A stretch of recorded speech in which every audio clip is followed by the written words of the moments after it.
నమస్కారం. మన వానికి స్వాగతం. ఈరోజు వార్తలలోని ముఖ్యాంశాలు. వెంకటేశ్వర స్వామికి సామూహిక కళ్యాణాలు. పెదపూడి కలియుగ ప్రత్యక్ష దైవంగా భక్తులు కొలుచుకునే శ్రీ వెంకటేశ్వర స్వామికి పెదపూడికి చెందిన వైశ్య కులస్థులు 50 మంది దంపతులు సామూహిక కళ్యాణాలు జరిపించుకున్నారు.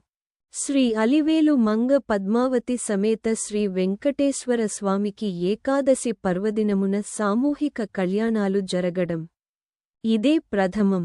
కాకినాడ జిల్లా అనపర్తి నియోజకవర్గం పెదపూడి మండలం గొల్లలమామిడాడ గ్రామంలో శ్రీ అలివేలు మంగ పద్మావతి సమేత శ్రీ వెంకటేశ్వర స్వామివారి ఆలయంలో శనివారం ఏకాదశి సందర్భంగా స్వామివారికి తెల్లవారుజామున సప్తనదీ జలాభిషేకాలు, పంచామృతాభిషేకములు, పూలతో స్వామివారికి అలంకరణ, అమ్మవారికి కుంకుమ పూజలు. పెదపూడికి చెందిన చందువోలు సూర్యనారాయణ మూర్తి కుటుంబ సభ్యులు స్వామివారి కళ్యాణం చేయించుకున్నారు. ఈ సందర్భంగా ఆలయ ప్రధాన అర్చకులు ఆరవెల్లి రఘుమాచార్యులు మాట్లాడుతూ ఏకాదశి పర్వదినమున స్వామివారి కళ్యాణ మహోత్సవమును జరిపించుకోవడం వల్ల ఆయా కుటుంబాలలో ఆయురారోగ్యాలు, అష్టైశ్వర్యాలు, సుఖసంపదలతో తులతూగుతారని తెలిపారు.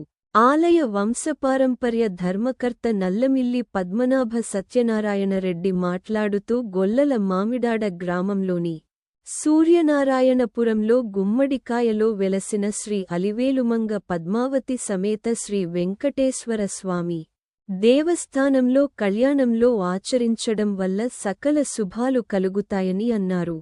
ఈ కార్యక్రమంలో ఆలయ వంశపారంపర్య ధర్మకర్త నల్లమిల్లి పద్మనాభ సత్యనారాయణ రెడ్డి కుటుంబ సభ్యులు పాల్గొన్నారు.